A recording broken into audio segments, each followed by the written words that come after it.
Good evening, and welcome to the March on Washington Film Festival Spring Workshop Series, Minding Your Movie Business, Pro Tips for Emerging Filmmakers. I'm Broderick Johnson, producer of the festival, and we are thrilled to have you as part of our third and final event for our Spring Workshop Series.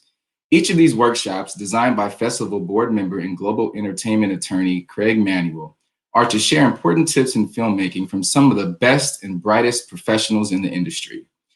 We hosted our first workshop on writers in March, directors in April, and now tonight we will shed light on producers.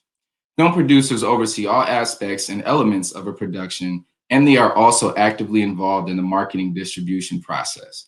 Most importantly, they are thought of or considered as jack of all trades. Films have always been a huge and critical driving force for our institution, along with first-person accounts from foot soldiers and icons of the civil rights movement. Our festival consultant, Opal Hope Bennett, leads our emerging and student filmmaker competition. And if you tuned in last month, she co-moderated our event interviewing past filmmaker winners from our annual competition. Our goal is to provide a platform for emerging and student filmmakers to shed a light on their incredible work.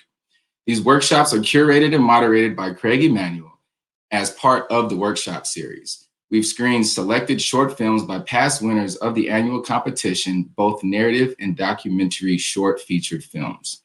The two films selected and spotlighted for tonight's workshop include the 2018 winner, Interference, directed by Robin Rose Singer and Ruya Coleman. A violent altercation between a police officer and African-American man on a deserted country road has left one person dead. An interracial couple passing by must decide what to believe and what they are willing to do about it. Our second film for our Spotlight series is a 2018 winner, Peg, written, directed, and produced by Nardeep Kermi. When a hate crime clouds the 4th of July, Mandeep, a Sikh American, must grapple with his fears and anxieties as he attempts to celebrate the holiday with his wife and infant son. As tensions rise and compound through various microaggressions and racially charged encounters, Mandeep makes a tragic decision that changes his identity forever. Peg explores what it is to be an ethnic American in the current American climate. And tonight, we are delighted to have both filmmakers with us this evening. Welcome, Robin and Nardeep. Thank you. Yeah, of course. Robin, Interference is so captivating and had my full attention because it's so relevant to what's going on in our world today. How did you come to this story? I mean, the film went through a lot of different versions. It was initially really inspired by the dash cam video from Sandra Bland's arrest. And then it really developed through a lot of conversations I had with my cast and crew as we worked on the film together. Lots of input from especially our Black cast and crew. They were just really hands-on in helping us shape the story to what it was.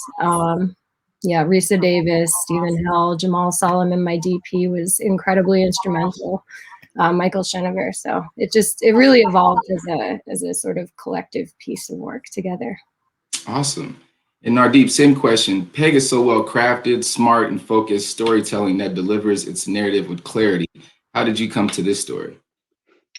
Well, I'm sure some of you remember there was an election in 2016 that was fairly awful. I'm pretty politically connected, connected into the world. And after the election, I was fielding calls from friends and trying to make sure no one burned it all down and stayed calm.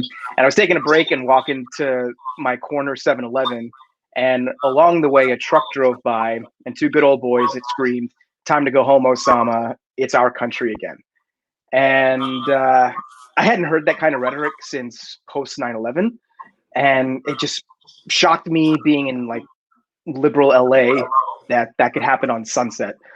So I decided I wanted to make this film about someone struggling with the erasure of their identity due to the society that we're living in, because they feel like it would be safer for their family to exist without that sort of identification. Thank you, Nardeep. Robin, what has happened in your career with you and your film since 2018? The film went on to do a really wonderful festival run. We were invited to NBC Universal Film Festival as one of their selections. We played probably about 16 or 20 festivals around the world. And beyond that, for me, I've just continued writing and directing. I wrote a feature script called The Lions of Mesopotamia that was about the true story of the Iraqi football team during the Hussein regime. And that was recently a 2020 Nickel finalist, the Academy Nickel. So, yeah. Congratulations. That's pretty cool. And Nardeep, what has happened in your career with you and your films since 2018? Yeah, we did a international festival circuit as well. Cleaned up a collection of awards, which was fun. There was some Oscar buzz at some point too. And it's living on YouTube now, and it's doing exactly what I wanted to do, which is start a conversation and introduce a lot of people to who a sick would be, even if they never knew what that would be. And as far as career goes, I've made another short film since then, which is also on YouTube called Unknown Caller.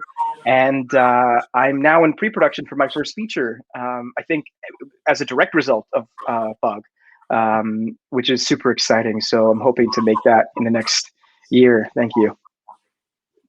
Absolutely. And sorry I mispronounced the film.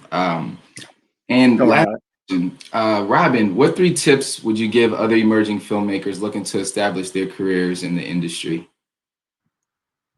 I'm a big fan of the Olivia Wilde no asshole policy. So, genuine kindness and gratitude, I think, is really important to just keep expressing all the time.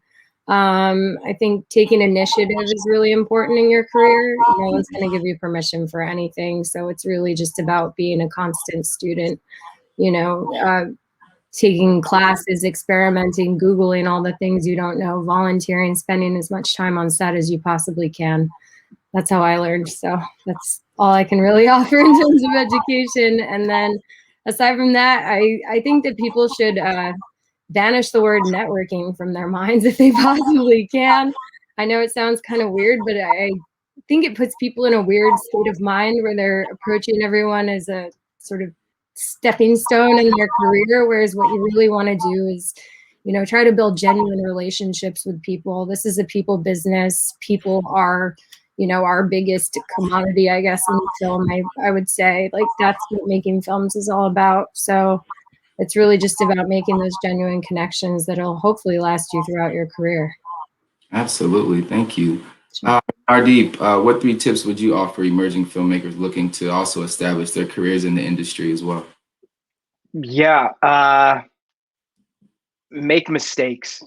Make lots and lots of mistakes, because that's where you'll find that texture and that beauty that you're looking for. If you feel like you haven't found it yet, make mistakes, take those risks, and run with them, because you'll find something there. A lesson I constantly have to reteach myself is that perfection is a lie. Nothing will ever be perfect. The screenplay is never going to be perfect. Like, get it out there. The edit's never going to be perfect. Get it out there. Don't try and shoot for perfection, because that's a lie. It doesn't exist. Perfection is making the thing, and then the last thing I would say is you don't need to do it alone. I, for the longest time, and I feel like, I don't know, Raman, if this is the case for you, but like, we feel like we have to do everything ourselves. And the reality is you don't. There's thousands and thousands of people out there who are ready to jump for you, especially if you're passionate about your story. So all you have to do is just ask. And the work inevitably is infinitely better with more people involved than if you're just trying to do it by yourself. Awesome. Well, thank you both for all your insights and for joining us, Robin and Nardeep. And please keep us informed on the future project films that you're working on now, so we can help support you. And to our audience members, make sure you catch both films on our Eventive platform for the rest of the month. And thank you. And now, without further ado, I'd like to turn things over to our moderator for the evening, Craig Emanuel. Good afternoon, everyone, and thank you so much for joining us for what is the final of a series of 3 panels focusing on issues relevant to writers, directors, and producers. I don't want to say that we've left the best panel to last, as the previous two panels have been quite extraordinary, but I think today we're all in for a real treat as we're able to present to you three wonderfully interesting, engaging, and talented people to finish off our 3-month program. This afternoon's panel is focusing on issues relevant to producers, but two of our panelists are also directors, and so we will get the benefit of their insight of people who have functioned in multi-hyphenate positions. Our third panelist started out as a producer, had a successful career as a studio executive, and has now come back to his true passion again, which is focusing on producing. Before we start talking to our panelists, I would like to take a few moments to briefly introduce each of them to you. Sometimes in these panel discussions, I'm tempted to skip over the introduction of the panelists and tell the audience that they can read their bios in the material or online. But the bios and backgrounds of each of our three panelists today should be inspiring to our audience of aspiring producers, directors, and writers who will hopefully come away from the last panel with the knowledge that through hard work and persistence, there is nothing you can't achieve if you set your mind to it. So with that in mind, let me introduce our panelists. Haifaa Al Mansour. Haifaa is the first female filmmaker from Saudi Arabia. She earned a bachelor's degree in literature from the American University in Cairo and completed a master's degree in directing and film studies from the University of Sydney, Australia. The success of her 3 short films, as well as the international acclaim of her award-winning 2005 documentary Women Without Shadows, influenced a new wave of Saudi filmmakers, living proof that there is a place everywhere in the world for voices to be heard. Haifaa's acclaimed 2012 film Wajda received numerous awards and accolades at festivals around the world and was nominated for a BAFTA for Best Foreign Language Film. Haifaa's last film, The Perfect Candidate, is about a female doctor who runs for political office in Saudi Arabia, who as a woman occasionally finds it hard to be taken seriously. Sounds familiar? You bet. Haifaa, thank you so much for taking the time to be with us this afternoon. As someone who's known you for quite a long time, you're a constant inspiration to me and a reminder that taking no for an answer is not an option. It may be a roadblock, but it's never an ending place. So thank you for joining us. Paola de Florio. Paola is an Oscar and Emmy-nominated filmmaker and television producer and the founder and president of Counterpoint Films. Her work is focused on the extraordinary individuals and the triumph of the human spirit. Her credits include Speaking in Strings, Home of the Brave, Awake, The Life of Yogananda, one of the top-grossing indie documentaries of 2014 and 2015, and the CNN Emmy-nominated The 70s. Her work has screened at Sundance, the US Congress, and even the British House of Lords. Didn't know that before I read your bio, Paola, and has been distributed theatrically throughout the world. Paola has been a guest lecturer at UCLA, USC, UC Berkeley, and Stanford, and is a mentor for teenage girls at the Academy's Spark program. Her company, Counterpoint Films, which she runs with her husband and business partner, Peter, is a pioneer and leader in conscious media, a rising genre of entertainment.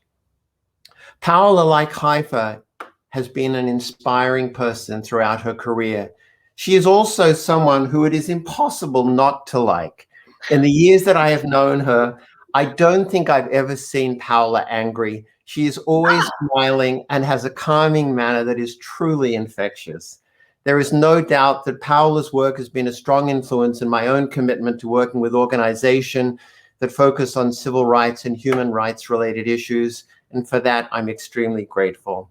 So thank you, Paola, for being here with us this afternoon. Thank you. Ted Hope, by last and certainly no means least. Ted's 35-year career in the film business begins with a deep love of cinema, its history, and recognition of its potential. Whether it's helping to launch Amazon Studios' original movie strategy or introducing new filmmaker voices and new approaches to new audiences from his independent film producing days, Ted champions diverse and bold voices from the world over. In June 2020, Ted stepped down as the co-head of movies at Amazon Studios, where for over 5 years he saw the prestige movies produced, developed, and acquired by that company, including Sound of Metal and Manchester by the Sea. He currently enjoys a first-look deal with Amazon Studios for his own feature films. His production Tender Bar, starring Ben Affleck and directed by George Clooney, is currently in production. And next month, Ted begins production on Cassandra, a film starring Gael Garcia Bernal and directed by Roger Ross Williams. He has executive produced 2 documentaries in 2021, including Who We Are, A Chronicle of Racism in America, directed by Emily and Sarah Kunstler, which won the Documentary Spotlight Audience Award at this year's South by Southwest Film Festival. Prior to joining Amazon, Ted produced over 70 films, as well as co-founding and co-running the production company Good Machine, which we will talk a little bit about later. I don't represent a lot of producers, but when someone like Ted, who has such a passion for our industry, reaches out and asks you to work with him, it's truly hard to say no. So Ted, thank you for joining us today. For those of you in the audience, after I've asked our panel a series of questions, there will hopefully be some time for us to be able to do some Q&A with our panelists, which you can do via chat that can then be directed to my attention from our producers. So let's jump in and get started. Haifaa, let's start with you. Can you talk a little bit about what it was like growing up as one of 12 children in Saudi, and the influence your father, Abdul Rahman Mansour, had on you, who was a poet and who I understand introduced you to films by video, given that there were no movie theaters in Saudi Arabia between 1983 and 2018. Perhaps without talking specifically about Wajda and The Perfect Candidate, which we'll discuss separately, it would be great if you could talk about those early days and how they influenced your interest in becoming both a director and a producer. Oh, thank you so much, Craig, for this amazing panel. Yeah, I grew up in Saudi Arabia in a small town, which is really like it's a place where imagination has to go wild. Otherwise, you will die. It is so boring. I'm very fortunate that my parents were like they give us a chance to watch movies or to listen to music when Saudi Arabia was very conservative, and a lot of I go to school, like when I go to school, people tell me if you hear music, you die, and that gave me sort of a normal childhood. And being one of 12 kids, of course, it taught me how to maneuver life and to take opportunities whenever there is. But I think it is. I'm growing in a place like Saudi Arabia. I appreciated having a voice, and that is what made me make films, is like to express myself and always strive to share it with the world. And I think it is very important to not forget that, especially when we are sometimes women and like women of color. We feel like we don't have say on a lot of things, and it is exactly like how I grew up in Saudi. Like it is, you take things as they are and be grateful for the little thing you have. And I think it is important for us women to break away from that and have our voices heard. So I don't know if that answers your question, Craig. So when you were watching videos, was there restrictions? I imagine there were restrictions on the kind of film content that you could even watch. Oh, absolutely. There is like all the films, like if there is a kiss, and like the editing is not like smooth. You would know something just like completely in a different place. And there's no ratings also, like for like horror films, for example. And my father, one afternoon, he went and rented Evil Death, and I was maybe 12 at the time, and my sisters and brothers, like younger than me, were in a room. He went and just closed the door and and left us there. It was just a traumatizing experience. Horror films really still scare me until today. But yeah, there's no the movies were not. But yeah, there is no ratings, and there is a lot of censorship, but only on like sexual content or like religious stuff. Horror films will go. And so when you decided that you wanted to go to Cairo and potentially study to be a filmmaker, as a female growing up in Saudi, do you get pushback from doing that and saying that's not what a woman should be doing? Absolutely. It's always like there is a pushback when that is what not a woman should be doing, especially when it comes from Saudi Arabia. And that for so long, it made me scared of like talking about things that are really important to me. But I think after I finished college and I went back home and I started working and I worked in an oil company, I felt like invisible, and that feeling of not being able to be, not being seen and skipped in the meetings and made me look for storytelling as kind of therapy, just like to be to just feel that I existed. And I sent my first short film to a small film festival in Abu Dhabi, and it got accepted, and they sent me a ticket, and I went, and I felt important. Like people were talking to me, and it's like, you're the first female filmmaker from Saudi Arabia, and I was like, yes, I am. And it is really not planned at all, but it is. I think, yeah, I'll claim that title. Paola, tell us a little bit about what led you to a career as a director and producer of both, television and documentaries. I mean, it seems like you've always been driven to tell stories about real life characters, working as a segment director on the television series Civil War Journals in 1993. Your documentaries have covered such subjects of the life of the Italian-born violinist Nadia Salerno Sonnenberg in your Academy-nominated documentary Speaking with Strings, to a documentary following the life of a Caucasian civil rights worker, Viola Liuzzo, who in 1965 was murdered by the Klan while driving with a black passenger in your documentary Home of the Brave. So what was your journey to kind of wanting to get to this place? It's interesting. I think storytelling really it is a natural born thing. And I think for as long as I can remember, I think I was always an empath. I just remember even in kindergarten, nap time and hearing, a boy in my class who stuttered, like talking to himself. And I wanted to know what it was like to be him. And I could feel patterns, and see patterns in stories in people. And so I think and I was a writer, I think that, I was an English major in college and I just wrote a lot of diaries. And then somehow my first job out of college was in the news. And it's so hard and like it's just very factual. It's like just taking facts. But I worked it was very interesting at the time.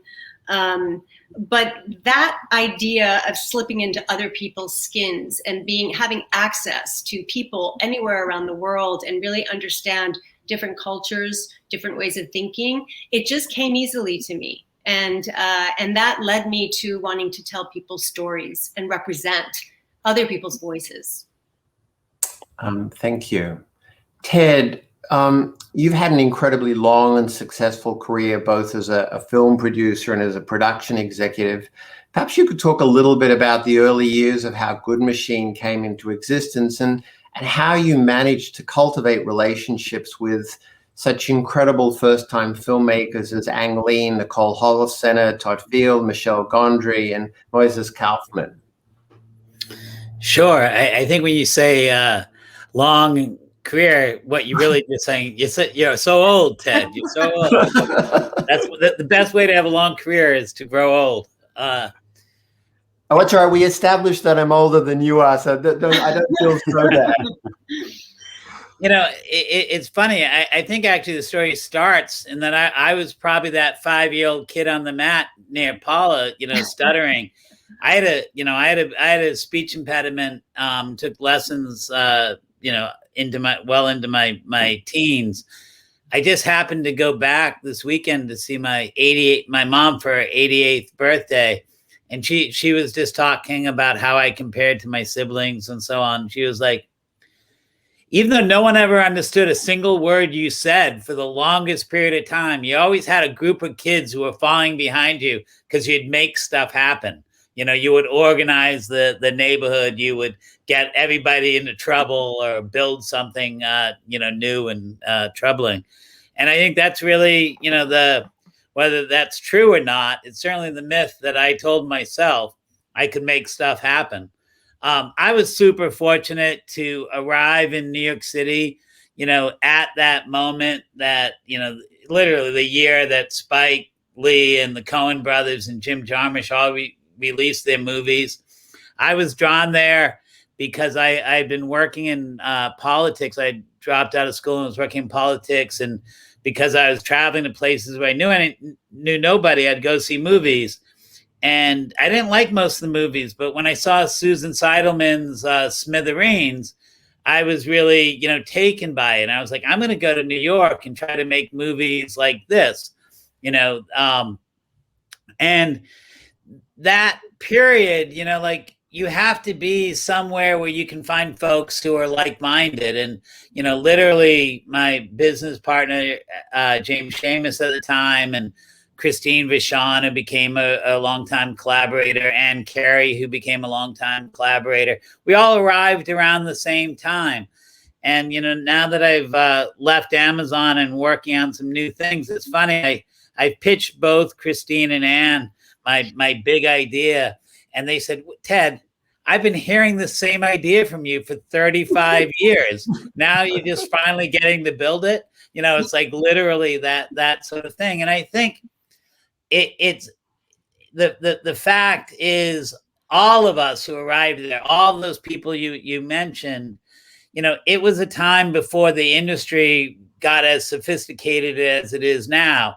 People didn't have agents, lawyers, publicists, managers, and so forth. They needed folks who could help translate. And I think having been somebody that nobody could understand, I really valued that piece of translating. People said, oh, Ted, you're able to talk art to the business people and talk business to the art people.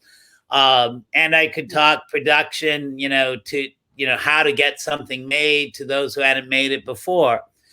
I don't think it's so much an accident either that I got to work with many international directors doing films not in their first language, in that same sort of way, that so much of any industry starts thinking that there's a right way to do things. Mm-hmm. And that right way makes for a corporate voice, or makes for something that doesn't actually capture the nuance of us all.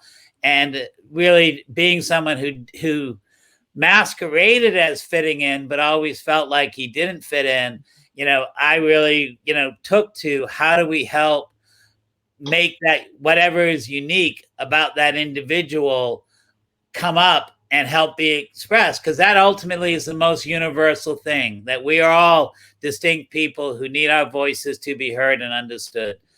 So I try to do that translation. It's interesting when you talk about, that period of time. I mean, I've been going to Sundance now, I think, for about 28, 29 years. And I think how much that festival has changed. And in those days, you'd go to the festival and no one had seen or knew anything about the movies. And it wasn't like all the agents had seen the movies in advance. And most of the filmmakers didn't have agents or lawyers or managers.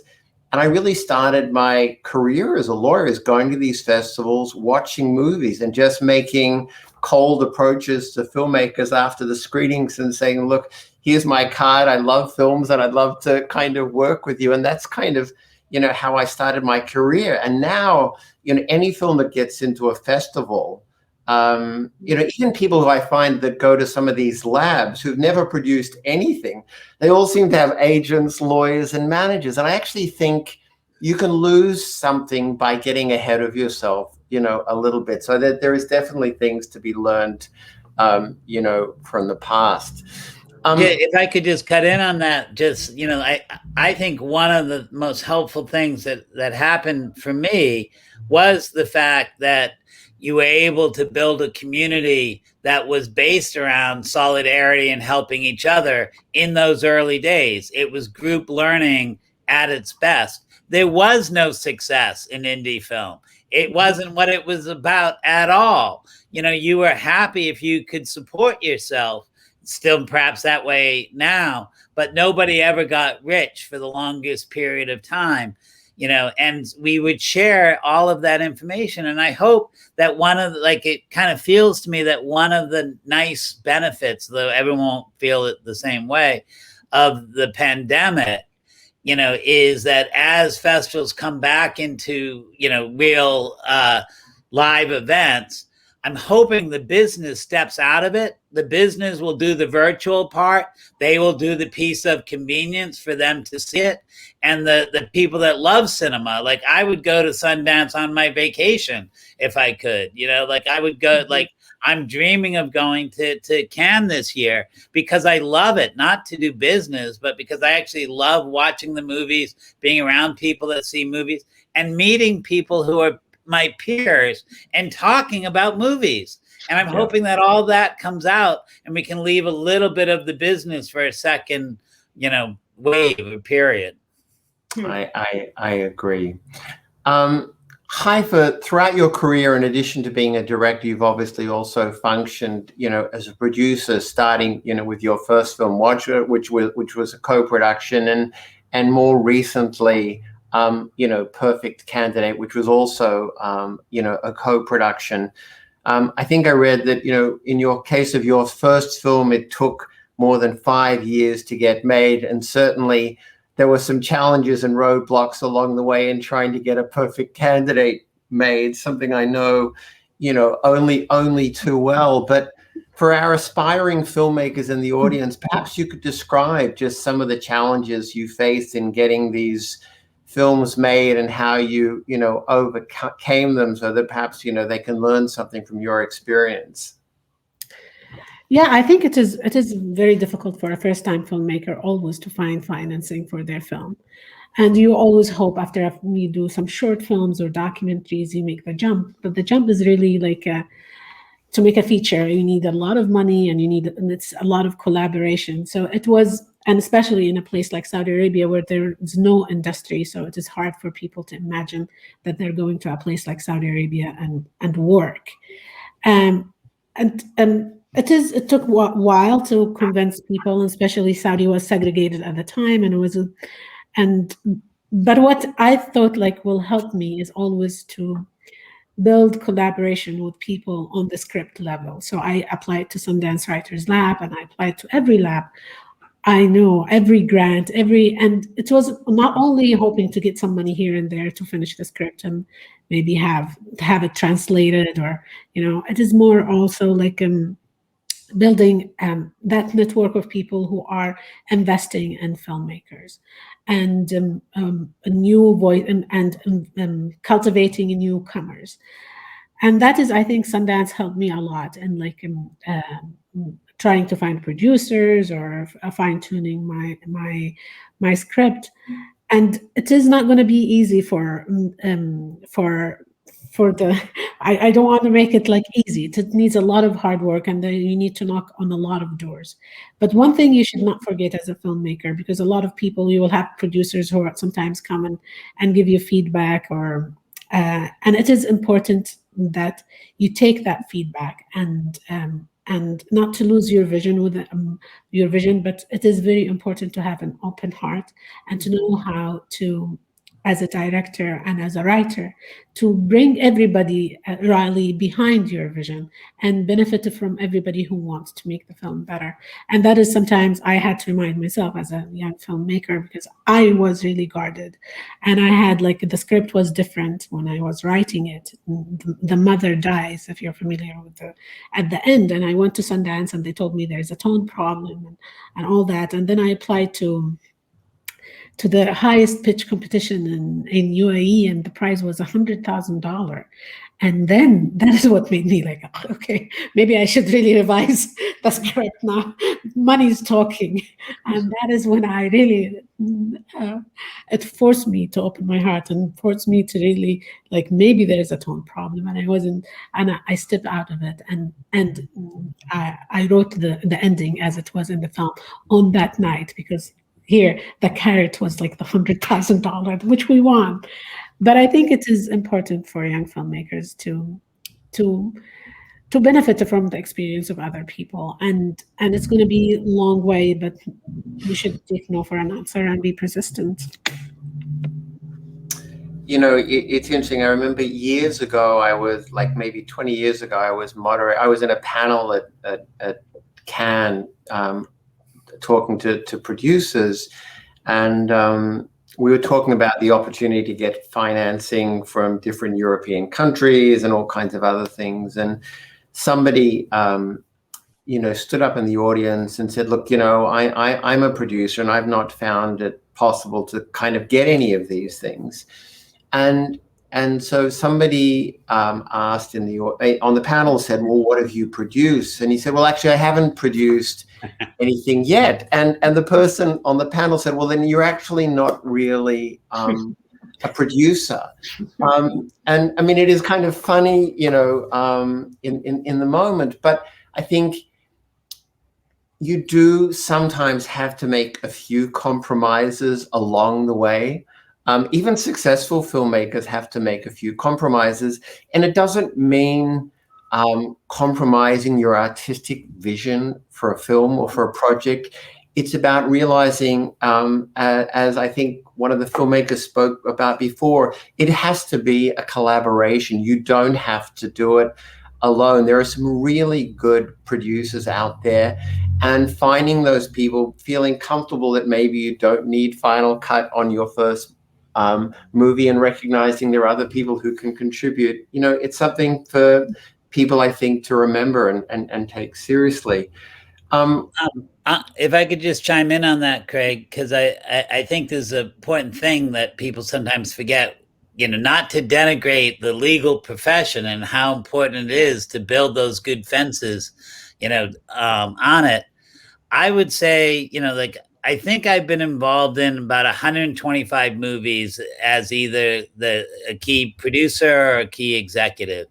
And I think on every single one of those movies, with the one exception, the film that went to the cinema on the big screen, as movies are, I would still say, meant to be, was 100% the director's vision, whether or not they had a final cut in the agreement. So precisely worrying about the final cut and what it says there isn't always the best place to put your energy.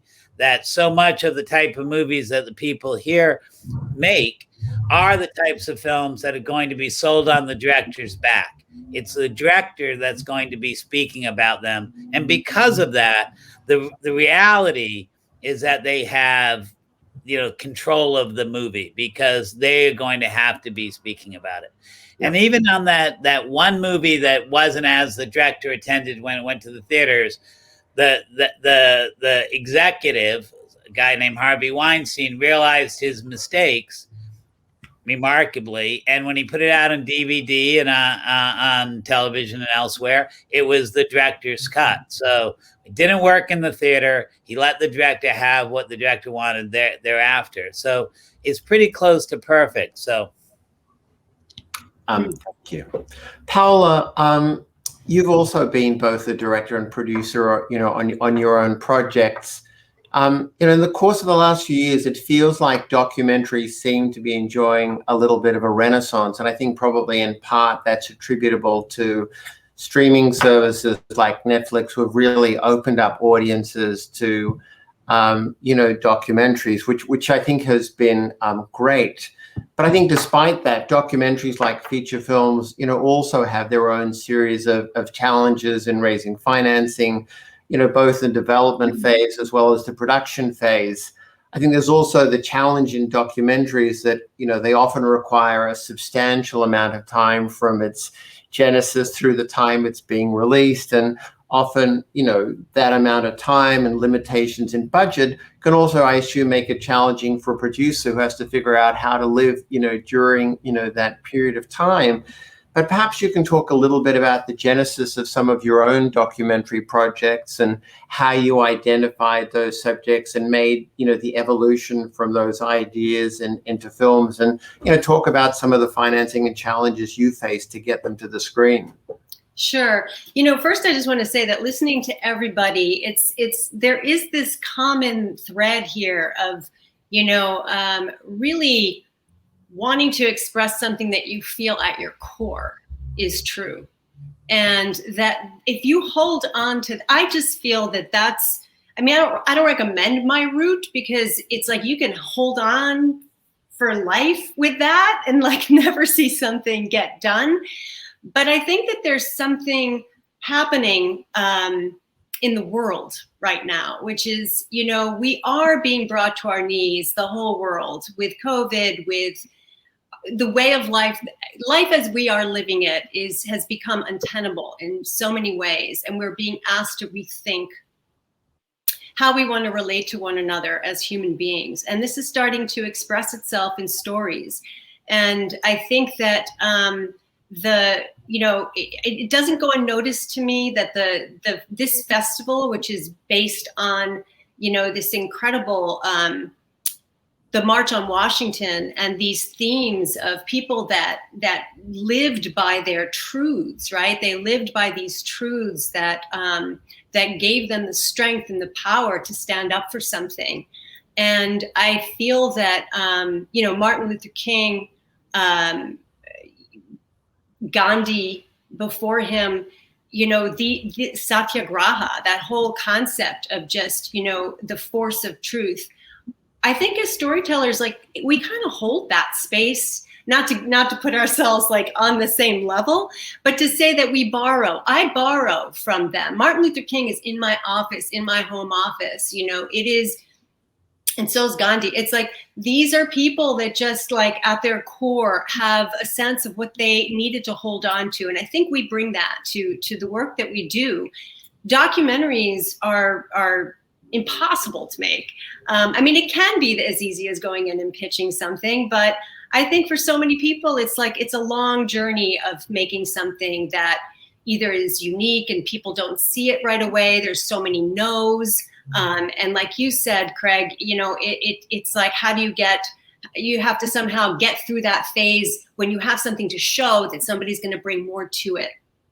So our company, we came up with just a model that is to create an R&D phase, research and development, where we can pitch. It's easier for somebody to say yes to an R&D phase. It's a great concept, a great idea. And you can show in some phase like that you could do some preliminary shooting and put something together and put a pitch together.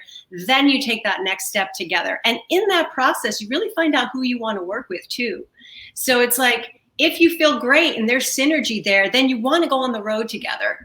And if not, it's not a huge investment on the investor's part. And then you can kind of part ways and you decide who owns the footage and who will go with it. So, and that's worked out for us. As far as, what's happening in the world right now and this renaissance for documentaries, I have to think that it's because I find that younger generations especially are hungry for real stuff. And it's just what's real. It could be real in real life. It could be authenticity. It's just no tolerance for bullshit. I feel like there's this drive for just getting back to what feels the stories that we need to share with one another. And it's what you were saying, Ted, like going to the festival and just connecting with people again, or Haifaa, what you're saying, like, you just had to have your voice heard. It was just impossible not to, you had to do that. It's that need to do that I think gets you eventually whatever money you need to start your process. And then it's just, there's a lot of talent out there and you just need to get your foot in the door. And I say, break it down. I say, break it down, make it accessible, make it a bite-sized chunk that you can then show, 10 minutes, 20 minutes, whatever it is, and get to that next step. And do it from a place that is, uniquely yours. Don't try to imitate. Tell the stories that really are going to keep that passion and that fire lit for you. I think you made a really interesting point, and in part we discussed this in one of our earlier panel discussions. I think so often filmmakers, in trying to decide what they want to make films about, try and make films about what they think other people are interested in. Mm-hmm. And the truth of the matter is, if you've got a story to tell, it's going to be a far better story to tell if it's your own story. It's funny, people in the old days would sit in studio meetings and on a Monday morning and look at the box office and see what worked and sit around and say, well, why don't we have, one of those films in development, or production? Right. And it doesn't quite, really, work that way. I mean, it's interesting. I think about Home of the Brave and your decision to make a documentary about a Caucasian woman who was involved in the civil rights movement. And I could imagine many people saying, the civil rights movement is not about the white population. Right. It's about crimes against, the Black population. Yeah. But your belief in this character, yes, her story, actually is in some respects a very unifying story, because the civil rights movement doesn't progress if it's only a Black story. We only progress as humans if, in fact, we both come together and all sides can see that there is a commonality of interest and a story to be told. So it's... I think, if I can just say, I think that Viola Liuzzo's story, who was the center of Home of the Brave, it just goes back to what we were saying about storytelling. In other words, she was a mom, living in Detroit, married to a Teamster, had 5 kids, should not have picked up and left her home and her 5 children and gotten in a car and driven down through 3 states to stand up for civil rights by those standards in the 60s. But see, she couldn't help it. She had to answer a call. And I think that that's kind of what we're all talking about here, is answering a call. And that's what the people, that marched on Washington did. And this is what, this is what changes the world. This is how we get inspired. We have to live our own inspiration, and then other people will totally find theirs because we mirror each other. So that's what we need right now. So Viola was inspiring to me because I was a new mom at the time. And so I was having my first child and I was like, what? And I just couldn't believe the passion that she had and how she connected with it. And it did cost her family. And it cost Dr. King's family for him to be who he was. And as any leader in the world, pays a price. And so there's that side too. But you're right, Craig. It was a little ballsy to tell a story of a white woman in the civil rights movement. And we did get some heat for that. But then we also got a lot of people come and support us, because it is ultimately everyone's journey, not just one people's journey. Fantastic. Ted is someone who's, been both a producer and executive. I'd like to maybe have you talk a little bit about, when people are trying to pitch a project to a studio, to a network, to someone to attract financing. You've been on both sides of, that discussion. When you're pitching to a company, what are the things that are important? What should people focus on to try and get people interested in their movie? What moves the needle? Well, I think first and foremost, you want to be able to show that you're a good storyteller. I was shocked at how many people, while I was at Amazon, well-known writers, directors, and producers would come into a pitch and read a pitch. Read a pitch. Like, hello, one of the reasons I love being in this business is I love telling stories. If you can't, keep the dinner conversation focused on you, you probably shouldn't go into a studio and pitch. You should be able to work without notes and tell a good story. I think similarly, like, I'm always wondering why this person, right? And why this story now? I want to feel both of those things from that conversation. You know, why is this person telling this story? And why do I need this movie now?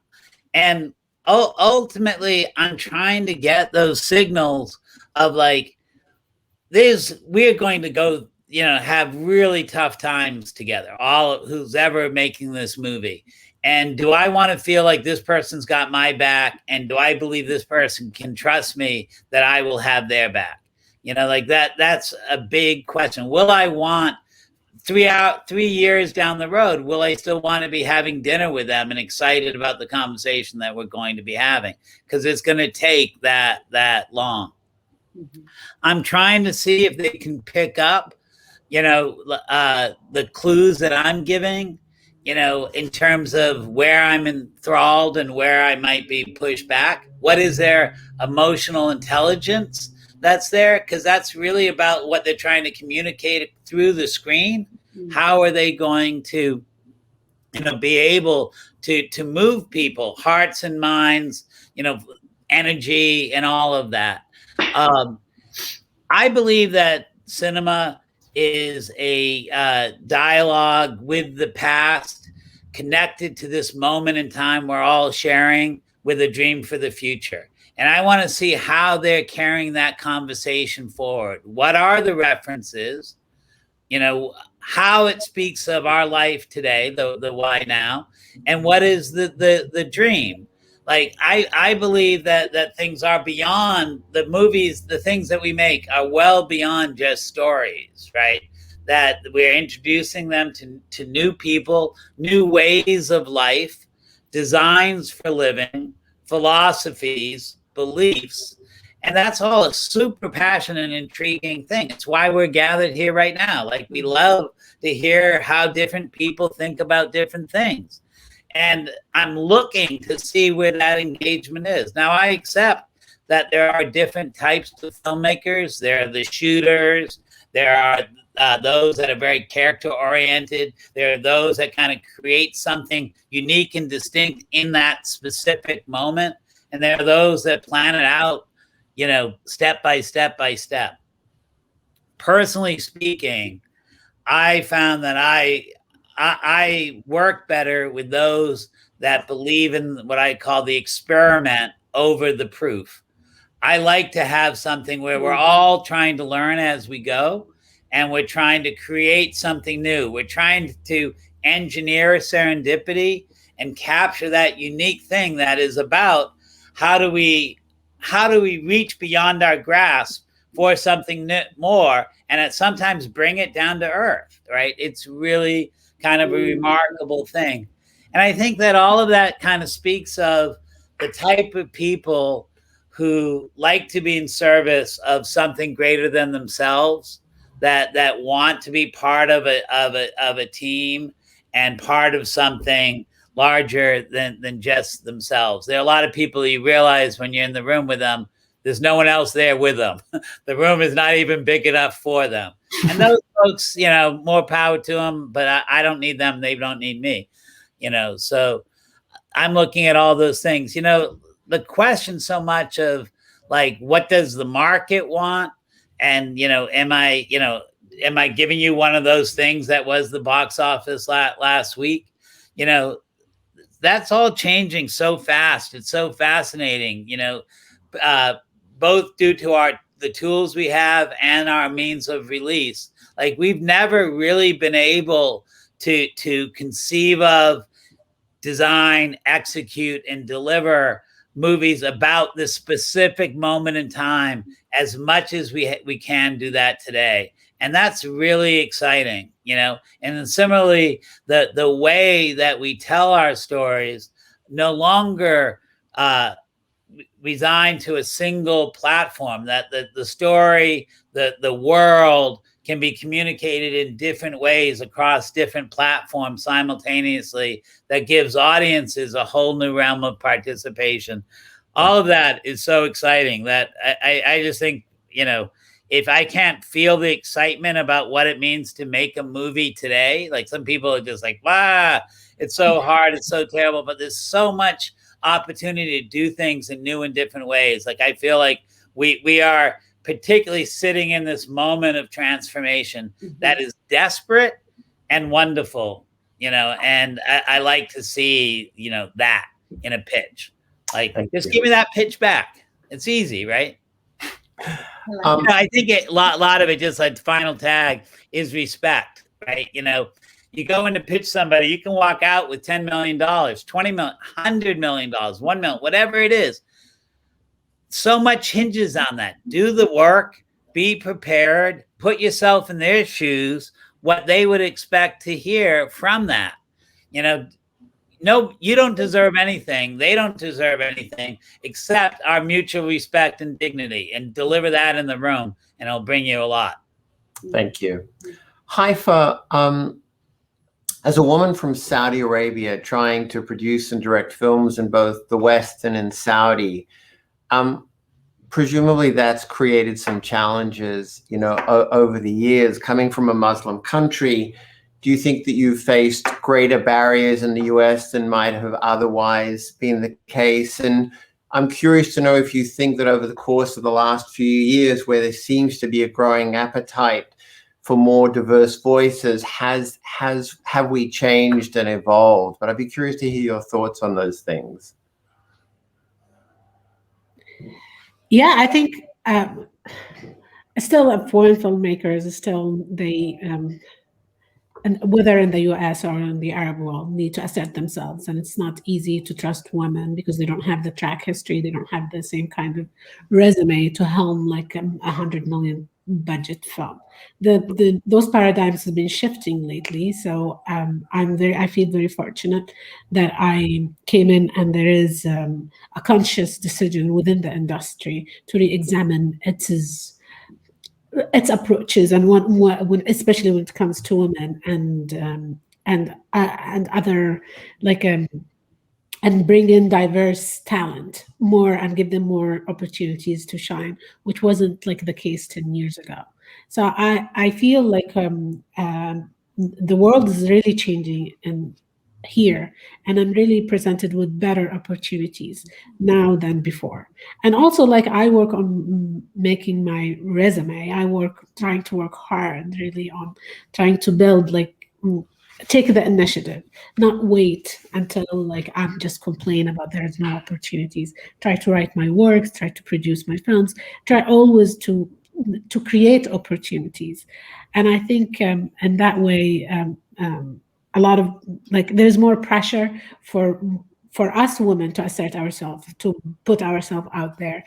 But I think it is there are a lot of people who are willing to invest in women now and to push for women, and we need to show them that we are there, and we are ready to take the next chapter.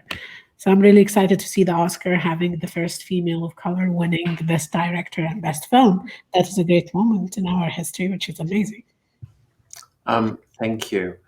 Paola, in your journey of kind of having, produced and directed a number of documentaries, in terms of, advice for our audience, what are some of the things that you've learned that have been helpful, for you along the way? And what are some of the things that you would now encourage people to steer away from, just as a point of guidance?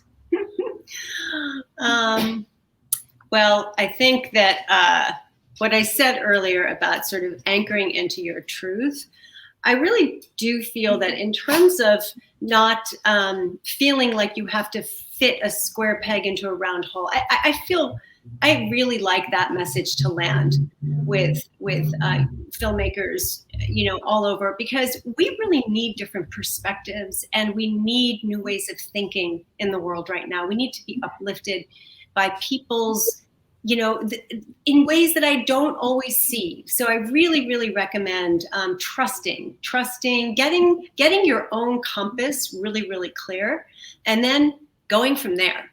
And so really support that process. At the same time, and if you can hold these two truths together at the same time, then I think you're in really good shape. So it's like, if you can do that, but also realize that you're like a tiny little speck in this massive universe of like, you know, so many stories and so much talent and so many people wanting to do the same thing. So humility and a sense of being driven by something greater than yourself. I really connected to what you said, Ted, because I think that there is something greater than us guiding us all the time in anything creative. I think creativity itself is a conduit of something that's beyond our intellect. And so stay open, stay humble, think of working in service, but in service of something bigger than yourself, and that you are being utilized. And in that utilization, you find that uniqueness, that thing that taps into your own little barometer. And if you do that, then that's magic. And we need more magic in the world. So. Thank you. I want to try and address some of the questions that have come from the audience. Ted, the first question's directed to you, which is, how much power does an indie film producer have concerning final cut? When you find something wrong in the director's cut, how do you strategically communicate with directors to revise it, presumably without completely destroying the relationship with your filmmaker? They didn't put that in, but I know what that issue is. Yeah, I think it goes back, you know, the past is prologue, right? You know, by the time you get there, you better have established real trust and confidence in each other. You hopefully the two of you, three of you, five of you, whatever the team is, you know, basically has learned how to listen, right? And you've already aligned on goals. You know, like I'm really comfortable having any meeting with anybody about whatever problems that, you know, occurring, partially because I've had enough experience to be kind of confident on being able to survey what the problems and the issues are, but also that I know that I'll make sure that they feel comfortable that they're heard, and I'm going to make sure they hear me. And, you know, the right idea, hopefully ego is going to be suppressed, and we're going to be in service of the film, and we know how to articulate that. So, you know, it's doing the work in the beginning to make sure that everyone's aligned in terms of the movie that they want to make, and then doing the work throughout for everyone to know that I have your back, you have my back, I'm listening to you, you're listening to me. We are helping solve these problems together, right? You know, and that's going to, that is going to lead to what the next steps are. You know, I at different times, like with some people, I actually think to get to that end, you actually want to make sure they have final cut. There's certain people that are very good collaborators, and if they know they have the final decision, they're going to actually be able to listen better. Oftentimes, somebody is not going to have earned that right, or the financing won't grant them that right. So you're going to have to give them the confidence that you're going to protect them. Like truly in the nature, you know, if you're aspiring for art as well as entertainment, it's, you know, the director is so much a part of the marketing. The director really holds that, you know, and that can often be enough, like the real politic of solving that. Look, it's interesting. I mean, I find that the issue of final cut comes up both in representing directors and representing producers, because producers don't always end up with, you know, final cut either, depending, you know, who they're in business with. And I would say a couple of things. One, in most independent films that have a limited budget, final cut is really, it's not a real issue, because you're lucky if you've got enough money to have, you know, 1 or 2 cuts of the movie. So as a matter of practicality, the director and the producer tend to be collaboratively working together. If you happen to be a DGA director, the DGA requires that the director has to be actively present and involved in every step of the post-production process. And so I think it does get back to, in part, what everyone's been talking about, you know, choose the people you're going to get into bed with carefully, because if you have that collaborative relationship, ultimately you're all trying to achieve the same objective, which is to come up with something that's going to reach as many eyeballs as possible. But invest in that relationship too, that, Yeah. you know, on all sides, the financier, the distributor, you know, your creative collaborators, invest in that so that you've earned trust and confidence, respect. Haifaa, there was a question for you, which is from someone in the audience who's wanted to know particularly about Arabic feature film regional distribution and what your experience has been like, you know, with that. Experience is tough. Like there is like Arabic films, like the film market in the Arab world is very much controlled by Egyptian films, like the mainstream films. Their independent films don't really survive in the box office, and Saudi Arabia didn't have movie theaters for so long. So the release of the films were very, you don't know where to release and what country and when. And even now with Saudi Arabia, once they opened, we were hit with COVID. So it is like distributing films that are out of the mainstream in the Middle East, whether it is documentaries or foreign films or not American or Chinese or Bollywood or Egyptian films, is always hard. It is, and I think now we have the streamers making things a lot easier to access those independent films. So I think the map has changed because of I think the streamers and Amazon and Netflix democratized the process a little bit. So you have place for those independent films to survive and reach an audience. And it is not like here, like in the West, when you have like a film you launch in the festival and then you have a buzz and then you sell to distributors all over the world and you get some kind of a release, whether in the US or other places, an art house form. We don't have this art house place yet in the Middle East. It's not evolved. So hoping that it changes now, but I think streamers seem to be the answer now for a lot of independent films. Thank you. Paola, I'd like to turn to you for the final question. Somebody asks, how did you support yourselves in your early producing filmmaking days? Do you have any advice for those of us who are early in our careers trying to get our foot in the door? You know, that's a really, really good question, because it's been a journey. You know, I worked in the news for a while, and then it was work for hire after that. When I wanted to do documentary films, I worked for a company that did like kind of cookie cutter documentaries, and just to kind of learn the ropes.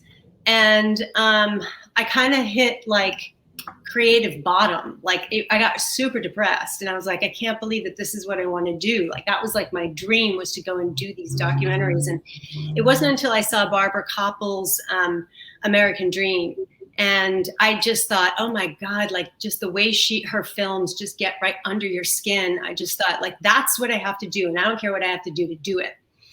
So, you know, it's really, I'll tell you, I got that book, The Artist's Way, really helped me, got me really clear on what I needed to do.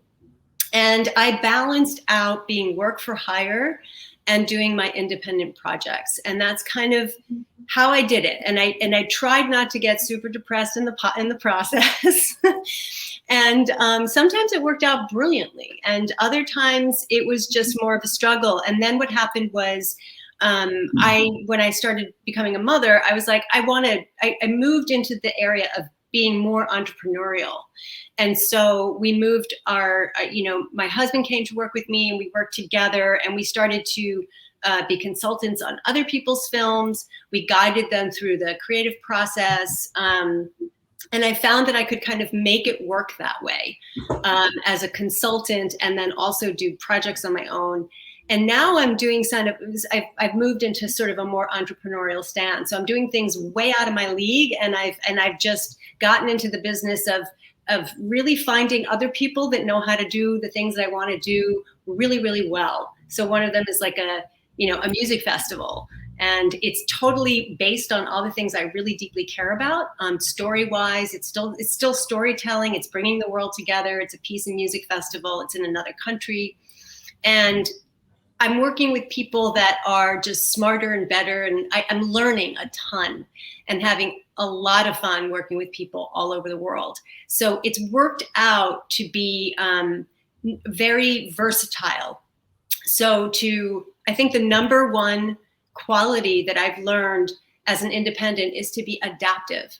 So, just to be nimble, like don't get too fixated on like the one thing, and be open. And working for other people in corporate, television, and then coming off and doing my own independent stuff, it cut my teeth in a different way of thinking, and being able to like produce stuff fast.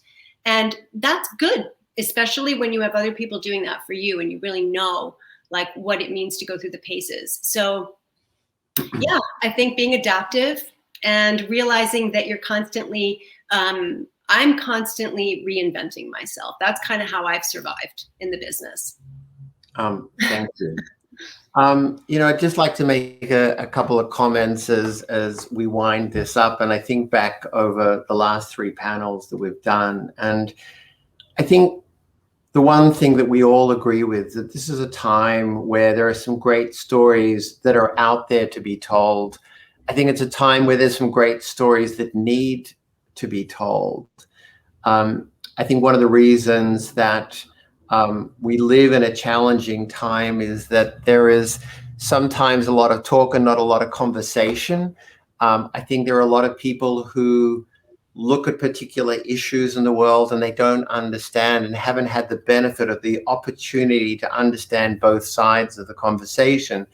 And I think through the art of filmmaking and storytelling, everyone in the audience, whether you're a writer, a director, or a producer, you really have an opportunity to make a meaningful difference in the world. I think, as people have indicated over the last few panels, is that the opportunity to get content seen today exists on more different platforms than ever before.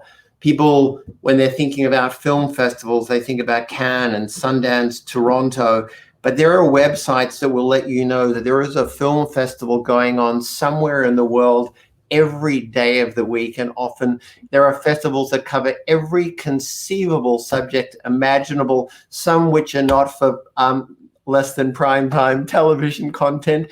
But there are so many opportunities. And despite the challenges in trying to get a film made, a documentary made, or even a short film made, I think the reward at the end of the experience is worth the pain and suffering. And I think you've heard that from all of the panelists that we've been lucky enough to have in our 3 panels over the last 3 months. So I'd really like to thank our 3 panelists for taking the time out of their busy schedules today.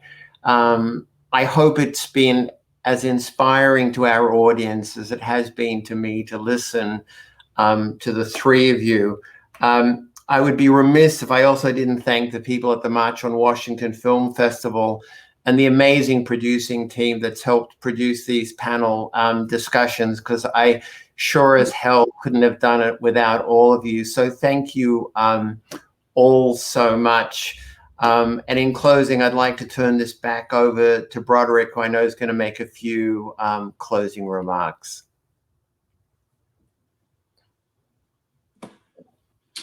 Thank you, Craig. That was an excellent conversation. And thank you so much for your vision and invaluable support. You truly made this 3-month series extraordinary, engaging, and just rich in conversation. As Craig mentioned, thank you to all of our participants tonight and over the last 3 months, and to our audience members. Thank you so much for joining us. As well, I'd like to give a huge thanks to our line producer, Renell Rogers, for all the technical support and many, many run-throughs over these last 3 months. And thanks to Opal Hope Bennett for leading our efforts in our annual Emerging and Student Filmmaker Competition. Lastly, please be on the lookout for our 2021 Film Festival coming in October. You'll hear more from us within the next few months. Until next time, march on.